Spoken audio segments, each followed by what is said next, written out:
Democrats and the left absolutely cannot tolerate the idea of someone being both black and conservative. Welcome to The Debrief, where we talk with the Washington Examiner's top journalists about the headlines they're covering this week and where the story's going next.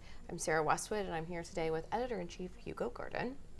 And Hugo, some of the criticism of Senator Tim Scott, who has just this past week announced an exploratory committee as he looks at maybe running for president, some of the criticism of him in the past has been, frankly, racist. And you wrote that in a column this week. Tell us about the sort of racial element of that. When Tim Scott launched his exploratory committee, which is really launching one's campaign, one of the points that he made is that he has in the past been referred to and talked about by Democrats as being a token or a prop, which is really, they're suggesting that he is useful to the Republicans so that they can show that they have a black member of Congress, a black senator. Of course, there's one Republican black senator and there are two Democratic black senators. It's not as though the Democrats have a lot. Mm-hmm. There is a racial element, and the thing about Tim Scott is that he is black and a conservative.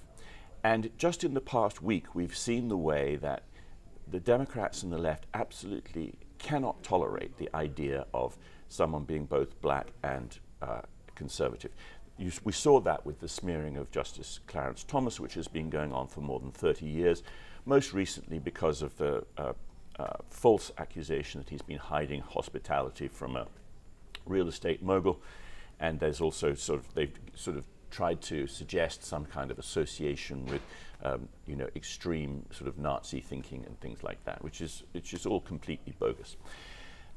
The point that I wanted to make in my column is the fact that the Democrats divide the nation up into interest groups, and which they then try to lure. And one of the most important interest groups for them is black voters. They take those voters for granted, and they expect them to be in lockstep with left-wing thinking and democratic voting. But then you come across someone like Clarence Thomas or Tim Scott, who show in their own persons that you don't have to be a left-wing voter or a Democrat in order to be, if you're black. And so the left is inclined to treat black Republicans, conservative black people, with a great deal of contempt, and they've shown it to Tim Scott, they've shown it to Clarence Thomas, they've shown it to many other people, Ben Carson, for example. And that's the point that I wanted to make in the column. Democrats have chosen for the site of their national convention next year, Chicago. Right. And there's been some questions about why that would be the choice for the backdrop. Well, in some ways it's completely appropriate because Chicago is the showcase for Democratic failure. The crime rate is absolutely shot up. Businesses are moving out. We're documenting the moving out of businesses almost every week. And so, the Democrats have sort of doubled down in this respect on, rising crime and dysfunction in urban cities run by Democrats. The reasoning, I suspect, is partly because Illinois is a very strongly union-based, union-controlled state, and the unions didn't want the choice of Atlanta, which was another high possibility.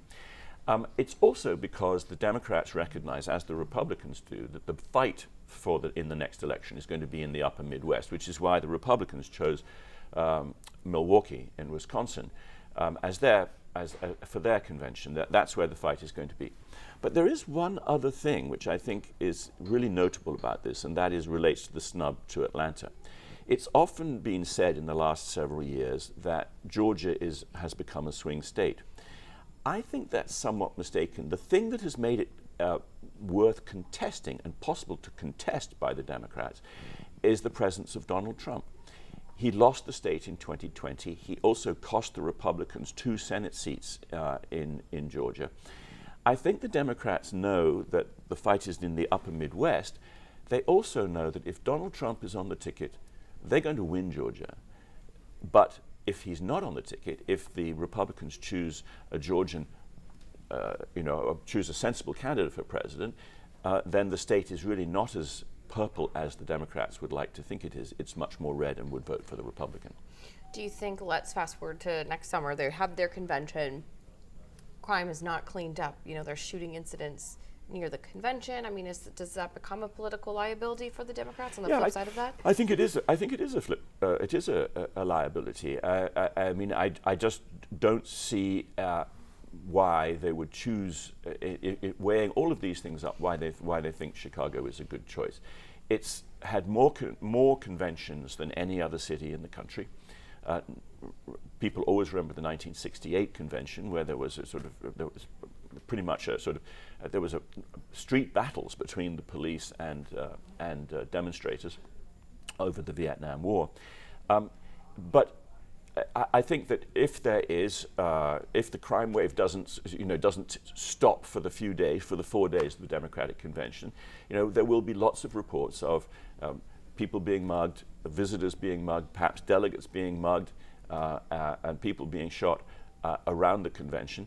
And that's obviously not going to look good for the Democrats. And you can bet the Republicans will do a lot of messaging on that if that happens. Well, Hugo, thank you so much for being here today. You can read more from Hugo and the rest of the commentary team at washingtonexaminer.com.